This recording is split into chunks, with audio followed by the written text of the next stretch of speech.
Patuloy na nagbibigay serbisyo. Pag-asa at saya. GMA Regional TV. Kapuso ng bawat Pilipino.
Ito ang GMA Regional TV, One Mindanao.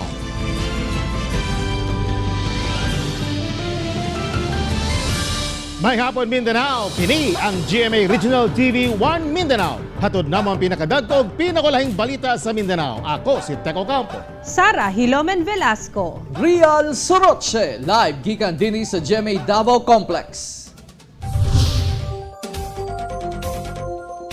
Pipila ka lugar sa Mindanao gibaha ug asa nakadapit ang bagyong Ulysses. Atong siron sa live report ni Jandy Esteban. Jandy.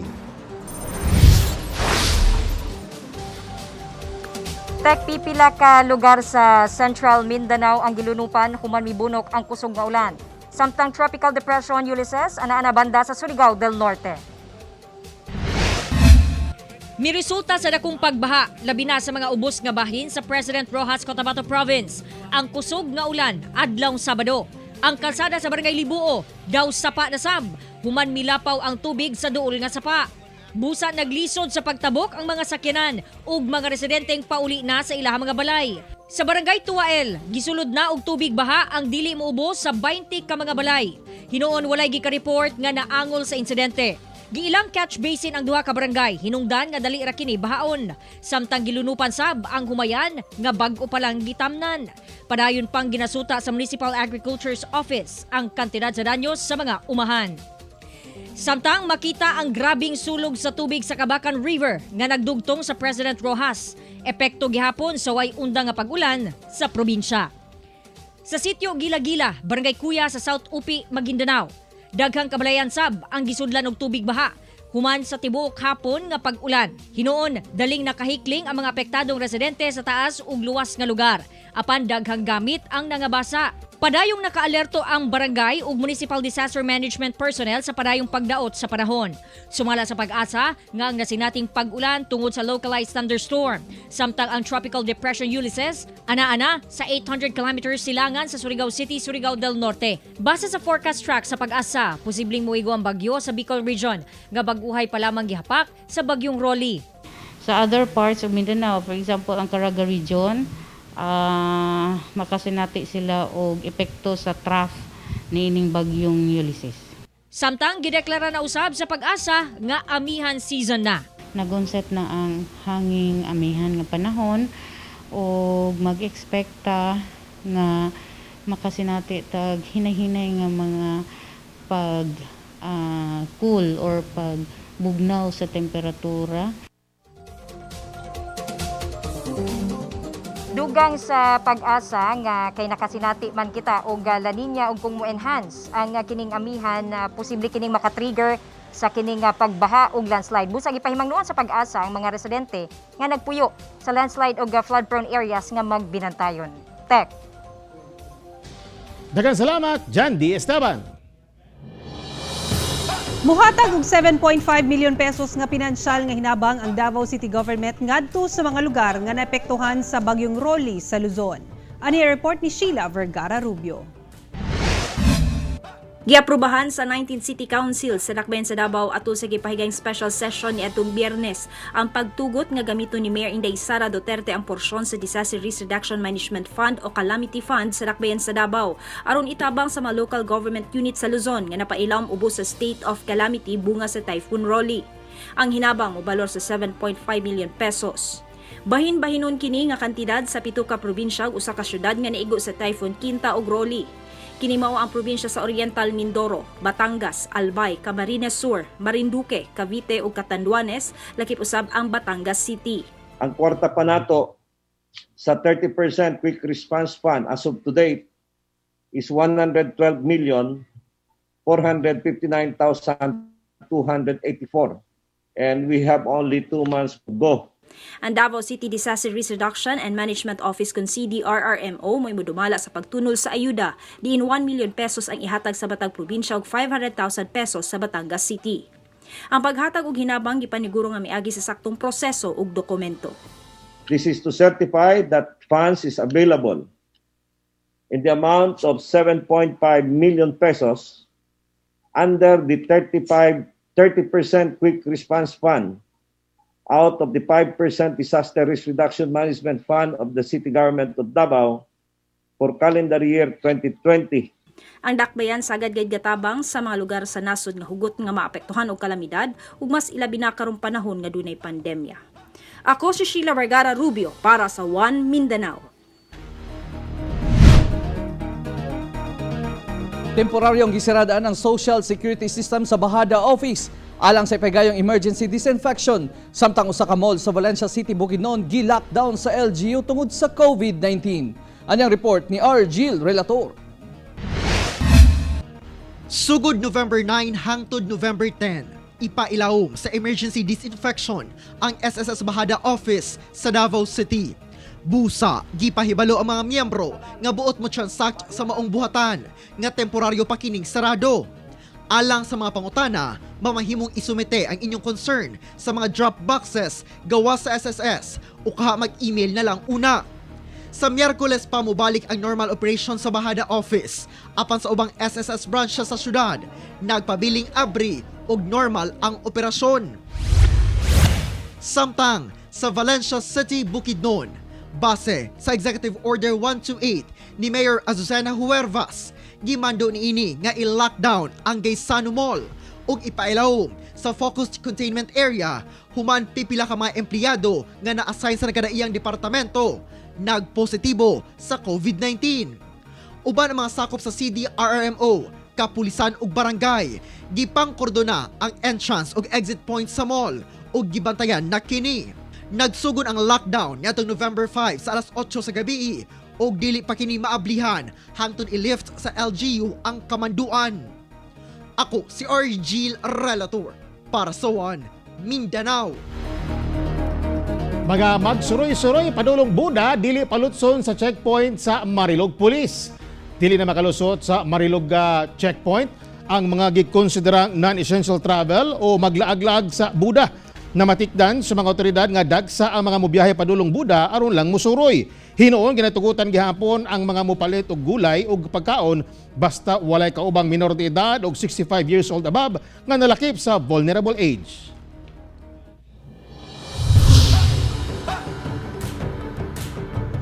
Patayng lawas sa usa ka batanong lalaki nakit ang naglutaw-lutaw sa Davao River. Ani ang detalye? Sabado sa buntag, patayng lawas ang misugat sa mga residente sa Matina, Grabahan nga naglutaw-lutaw sa Davao River. Busa, nanawag gilayon sila sa otoridad. Ang mga nagpuyo doon sa sapa, nagtuong naanod lang ang biktima kay wala kunong residente silang lugar nga nawala. Dili.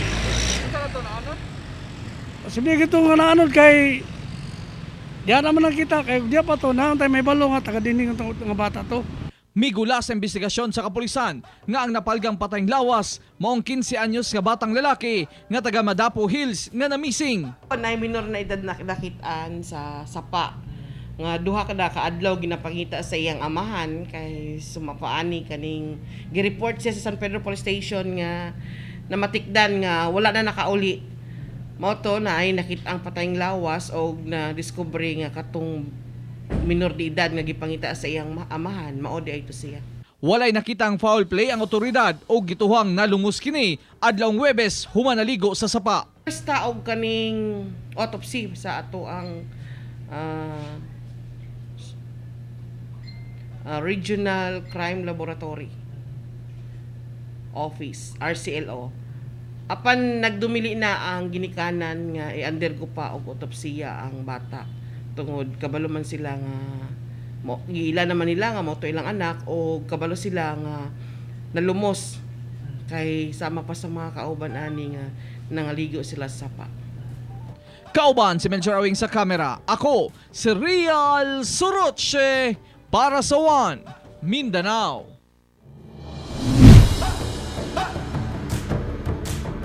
Nagsadya ang mga supporter ni President-elect Joe Biden human kini midaog sa eleksyon sa Amerika. Samtang nagpabilin nga positibo ang mga supporters ni President Trump nga mabali ang resulta inig human sa recount nga ipaygayon sa pipila ka estado base sa gikaingong mga anomalya. Dugang detalye sa report ni Ethel Cantor gikan sa New York City. Nagtapok og nagsaulog ang pipila ka mga Filipino-American citizens sa Washington, D.C. bila kaadlaw human midaog si Joe Biden batok kang President Donald Trump. It was a very long 4 years and now it's over. So, my president won. I feel so relieved. Now I can practice my freedom. Lakang usab sa kabahin sa mga Pinoy nga misuporta kang Republican President Donald Trump. Election nila diri sa America is magbulat pa ta kay wala pa dyan ang official result nga which is dili sakto kay ang media and Biden's side nagsige na sila celebrate. Ang totoo niyan hindi pa pwedeng tawaging president-elect dahil magiging president-elect ang isang kandidato kung halimbawang na-certify na ng Congress yung mga sinamit na electoral votes.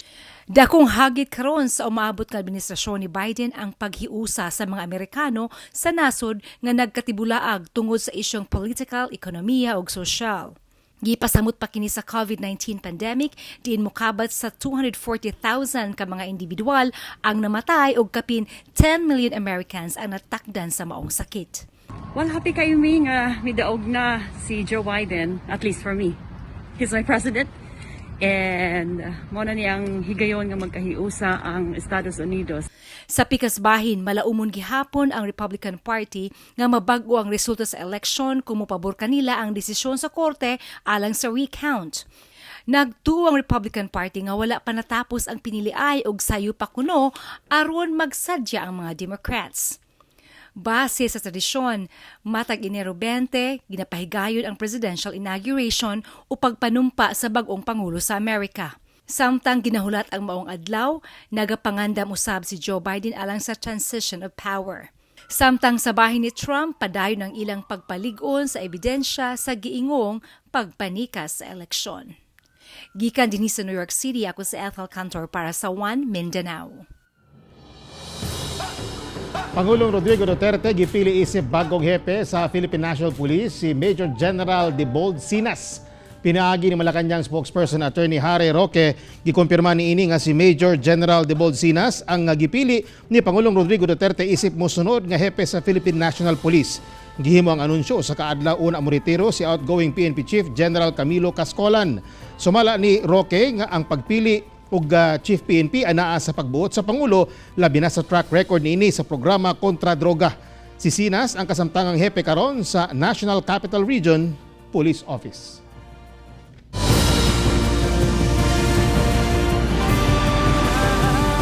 Ito ang GMA Regional TV, One Mindanao.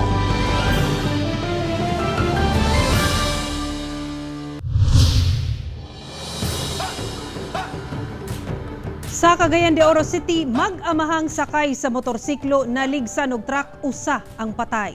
Dugang detalye sa live report ni Cyril Chavez. Cyril. Yes, Sara, patay ang usa ka babae samtang ang amahan niini naputol ang tiil. Kinihuman nga giligsan sila sa truck. Kinigiligsan sila sa truck ang ilahang gimanihuang motor dinhi nahitabo kini sa Kauswagan National Highway sa Cagayan de Oro City. Dead on the spot si Maria Maureen Pioquinto samtang naputol ang tiil sa amahan ni ining si Monico Pioquinto human maligsan sa usa ka dump truck sa ilang gisakyang motor samtang gibaybay ang Kauswaga National Highway sa Cagayan de Oro City. Daling gidala sa duol nga ospital si Monico aron matambalan. Sigon sa driver sa truck nga si Marcelino Girongco nga wala kuno niya mabantayi nga adunay motor nga mitapad sa iyang truck. Gibarugan sab niya nga hinay ra ang iyang dagan apan wala na niya mapugni nga maparuhan ang mga biktima. Wagi na gituyo gyud. Pasensya gi kayo, pasayloagi ko sa akong nasala. Sorry gyud. Padayon pa ang investigasyon sa traffic unit sa Cagayan de Oro City Police Office aron masuta kung unsa ba gayud ang nahitabo sa mong disgrasya.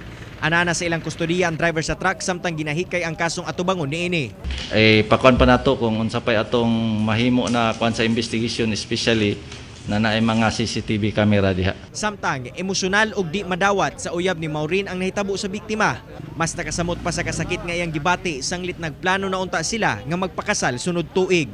Wala man sir, normal naman sir, normal yung pagkuhan kagabi nya pagkanabuntag wala man sa ingon nga unsa dinha nga murag timailhan nga murag lain o moto nga wala ko magdaw mo sir nga mo ning nahitabo karon.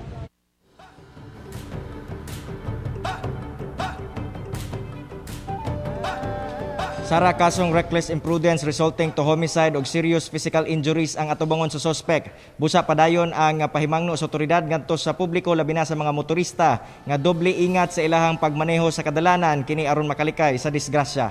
Sara. Okay, daghang salamat, Cyril Chavez. Sa General Santos City, mga wild plants nga gikonsiderang endangered species nga nasakpang gibaligya sa merkado, gikumpiska sa mga otoridad. Gipangkumpiska sa mga personay sa DNR Sendro ang pipila ka mga ginabaligyang tanom duol sa public market sa Jensan. Lakip niini ang mga pinutol nga kahoy sa tugas o kamagong nga ginahimong bonsai o ibaligya sa taas nga presyo. Nagtuo ang mga otoridad nga gikan kadto sa bukid nga bahin sa South Cotabato ug sarangani nga illegal nga gipamutol aron ibaligya. Sukad sa pagpatuman sa quarantine, daghan na sa mga katauhan ang nahilig sa pag-atiman og mga tanom. Apan pahinumdom sa otoridad nga bawal gayod sa balaod ang pagkolekta o pagpamaligya sa mga tanom nga giilang endangered subay sa nakalatit sa Republic Act 9147 o Wildlife Resources Conservation and Protection Act. Ang kinsamang masakpang makasupak, mamahimong makamultag 100,000 ngadto sa 300,000 pesos ug makulong og 6 ka bulan patas. Good news alang sa ubang konsumante sa Davao Light and Power Company kay wala sila'y ipatuman nga pagputol sa linya sa kuryente sa pipila ka konsumante. Ani report ni Sheila Vergara Rubio.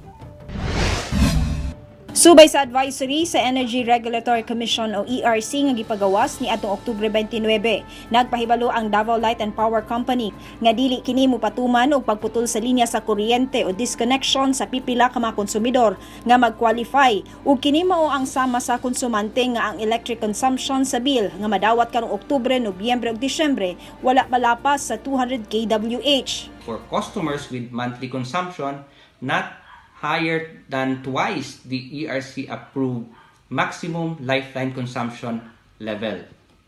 Meaning, ang Davao Light dili magpatuman og disconnection tungod sa dili pagbayad sa bill hangtod sa katapusan sa tuig 2020 sa mga customers nga ang binula na konsumo dili mulagpas sa 200 kWh. Hinuon giawhag sa Davao Light ang mga konsumidor nga adunay kapasidad sa pagbayad nga husay ng ilang mabalayronon sa orihinal nga due date aron masiguro ang padayon nga supply sa kuryente.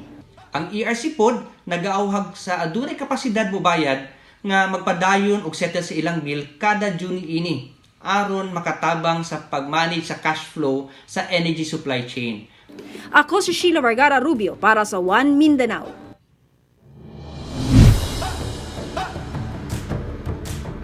Batuhon og dili simentadong dalan ang padayong ginasagubang nga problema karon sa mga residente sa Barangay Kamaman-an sa Cagayan de Oro City.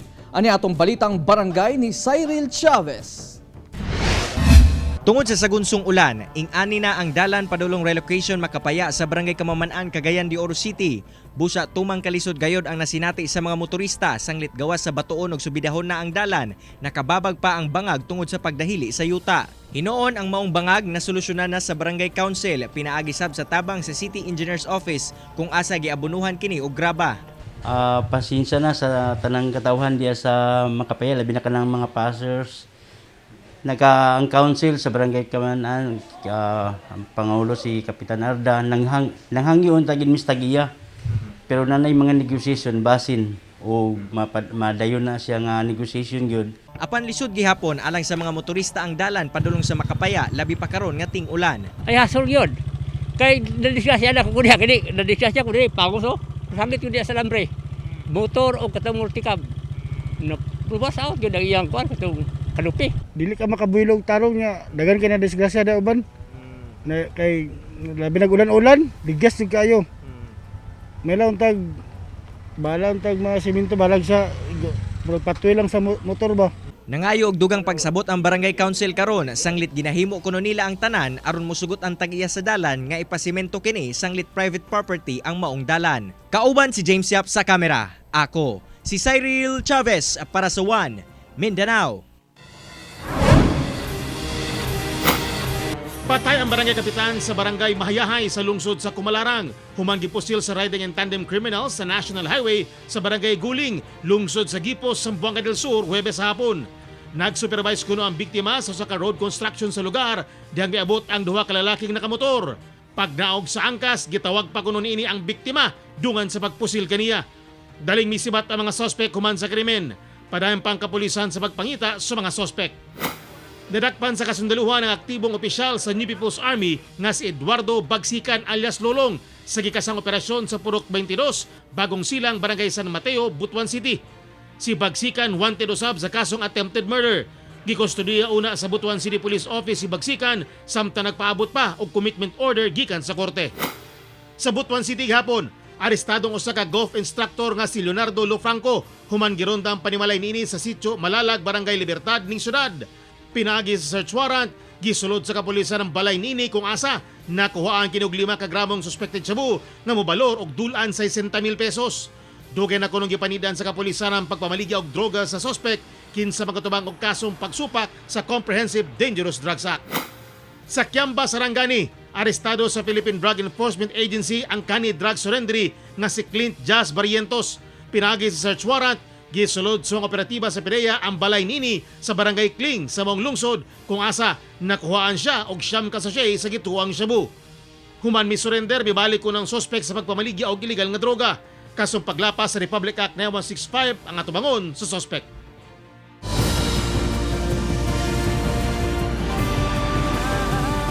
Ito ang GMA Regional TV, One Mindanao.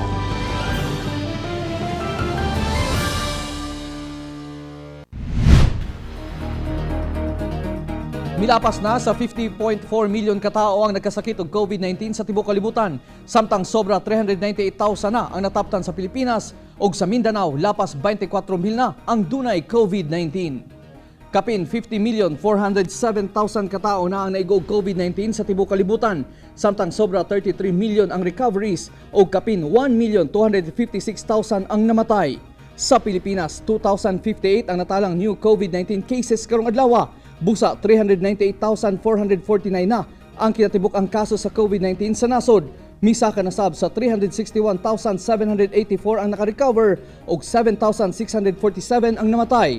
Ug sa Mindanao, duna na 24,379 ang nagkasakit og COVID-19. Ana nasab sa 16,617 ang naayo na ug 836 ang namatay. Usa ka konsyal sa Zamboanga City nagpositibo sa COVID-19. Ano ang COVID-19 update sa Mindanao? Pinaagi ining report.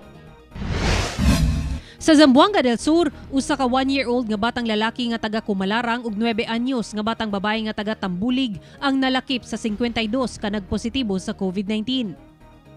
Samtang nalakip ang Pagadian City sa siyam ka lugar sa nasod nga anaa sa high-risk areas matod sa UP Octa Research Team. Busag ibisita ni IATF Visayas Chief Implementer Mel Feliciano ang syudad aron sa pag-assess sa sitwasyon ug pagbutang og Emergency Operations Center. Duna nay 483 ka kumpirmadong kaso sa COVID-19 ang Zamboanga del Sur. 281 ang nakarecover ug 18 ang namatay. Sa Davao City, usa ka 4-month-old baby boy nga taga Barangay 23C ang nalakip sa 102 ka bag-ong nagpositibo sa COVID-19 sa syudad niadtong Sabado. Samtang usa ka 94 anyos nga lolo nga taga Barangay 9A ang namatay sa COVID-19 human nakasinati og sintomas niadtong October 30. Nanguna sabang Davao City sa dunay pinakadaghang kaso sa COVID-19 nga natala sa DOH ni atong Biyernes nga anaa sa 129, samtang ikaduha ni atong Sabado nga anaa sa 107. Dunay 4,476 kakumpirmadong kaso sa COVID-19 ng Davao City, 2,929 ang nakarecover ug 190 ang namatay. Sa Cagayan de Oro City, 11 sa paryente sa 32 anyos nga lalaking taga-barangay Makabalan kinsa administrator sa usa ka insurance agency nga nagpositibo sa COVID-19 niadtong November 2 ang nagpositibo sab sa COVID-19. Kinihuman sagad kanila mitambong sa birthday party. Silang tanan taga-barangay Makabalan. 33 anyos nga asawa ni ini, 1-year-old nga batang lalaki, 58 anyos nga uyuan, 30 anyos nga babaeng bayaw, 25 anyos nga lalaking bayaw, 31 anyos nga lalaking igsuon, 66 anyos nga babaeng ugangan, 36 anyos nga lalaking bayaw, 23 anyos nga lalaki, 2 anyos nga lalaking pag-umangkon ug 45 anyos nga lalaki. Ana-ana sa 1,911 ang kumpirmadong kaso sa COVID-19 sa Cagayan de Oro City. 1,217 ang recoveries ug 78 ang namatay. Sa General Santos City, usa ka 28 anyos nga babaeng nurse, 53 anyos nga midwife ug 65 anyos nga barangay health worker ang nalakip sa 39 ka bagong kaso sa COVID-19. Samtang 3 anyos nga batang lalaki ang pinakabata sa nataptan sa sakit. 923 na ang ihap sa confirmed COVID-19 cases sa Gensan, 659 ang naayo na ug 34 ang namatay. Sa Iligan City, usa ka magbanay nga taga-barangay Suarez ang nagpositibo sa COVID-19. Laki pang 26 anyos nga amahan, 27 anyos nga inahan kinsa health worker ug 5 anyos nga batang babae. Ana-ana sa isolation facility ang mag-amahan samtang naka-admit sa ospital ang inahan. Miabot na sa 890 ang kumpirmadong kaso sa COVID-19 sa Iligan City. 798 ang nakarecover ug 47 ang namatay. Sa Zamboanga City, wala una gipa-report sa sangguniang panglusod ang mga staff sa usa ka konsehal sa Distrito 2 human nagpositibo kini sa COVID-19. October 27 dihang ulahing miadto ang konsehal sa buhatan alang sa budget hearing. Gipailawom na sab sa disinfection ang sangguniang panglungsod. Samtang naka-lockdown ang barangay hall sa barangay Tugbungan human nagpositibo sa COVID-19 ang usa sa mga empleyado niini. 3,024 na ang confirmed COVID-19 cases sa Zamboanga City, 2,065 ang recoveries ug 120 ang namatay. Ako si Sara Hilomen Velasco para sa One Mindanao. Gishare ni Asia's multimedia star Alden Richards ang hagit ato sa rehearsals alang sa iyang upcoming virtual reality concert. Ang audience, dunay angay atangan. Atong sayron sa report ni John D. Esteban. Sa December 8 na ang virtual reality concert ni Asia's multimedia star Alden Richards, agig pagsaulog sa iyang 10th anniversary sa showbiz. Excited nga gi-share ni Alden ang preparation alang sa iyang concert atol sa interview sa GMA Regional TV. Hagit usab daw kaniya ang pandemic, labi na sa rehearsals nga kinahanglang mutuman sa health protocols. Nandun pa rin yung mga protocols na with every step that we do, kailangan ng swab testing, tapos yung onset din, excuse me, very limited time as well, since hindi na tayo pinapayagang mag-extend ng sobra sa working hours. Bisan daghan na ang roles nga nagampanan ni Alden, doon na paghihapon siya gustong buhaton nga wala pa niya nahimo kaniadto. Tumagal ako dun sa mga roles na boy next door, good boy, ganyan, tas naging bad boy na rin. So I would like to really try something that's out of the box for me. Yung hindi usual. Sumala ni Christian Bautista, ang line producer sa maong virtual concert, ilang himuon ang tanan aron mabati sa audience ang bagong concert experience karong panahon sa pandemya. He had to do so many takes. So he has to have that same energy, that same passion, and he did. Na-release niya lahat yun sa lahat ng numbers niya. Daghan pa ang angay atangan, labi na ang special guest ni Alden Richards. You will surely have fun with this, and samahan niyo po akong balikan yung past 10 years ko, and kung ano man yung at kung ano pa yung pwede nating ma-look forward in the years to come. Ako si John D. Esteban para sa One Mindanao.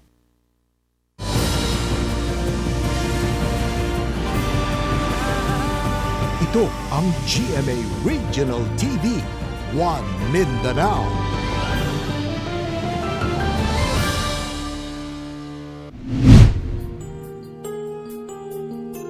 Kasundaluhan sa Fort ID ng hatag og Noche Buena alang sa mga pamilyang nanginahanglan.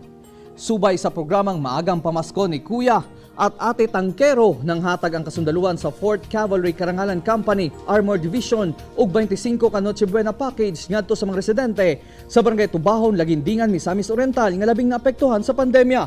Tumong matod pa sa kaymuan nga makahatag og kalipay o paglaom ngadto sa mga pamilya nga galisod sa ilang panginabuhian karon.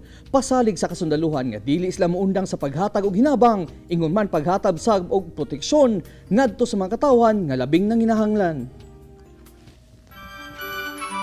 Karong 46 days na lang, Pasko na, hinahinay na sab nga mabati ang diwa sa Kapaskuhan. Sama na lamang sa General Santos City kung asa, gipasiga na ang usa ka giant Christmas tree. Sa tumong nga mabati gihapon ang Kapaskuhan, taliwala sa pandemya, gipasiga na ang giant Christmas tree sa usa ka mall sa Jensan.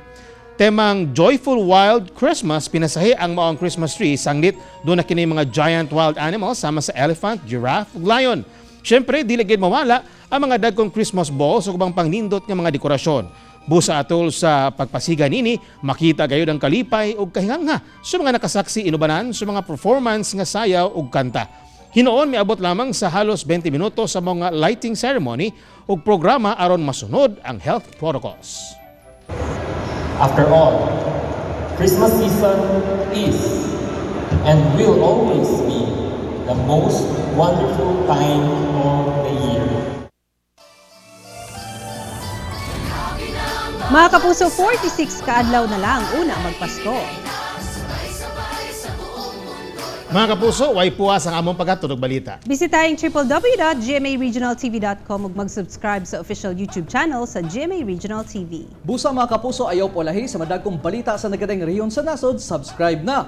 Og mo kato maulahi og dagkong balita sa Mindanao karong adlaw. Ako si Real Soroche. Daghang salamat sa inyong kanunay nga pag-uban kanamo matag adlaw. Ako si Sarah Hilomed Velasco. Tungod mga balita sa atong palibot, importante alang kanamo. Kini ang GMA Regional TV 1 Mindanao. Tek Ocampo, buong puso para sa Pilipino.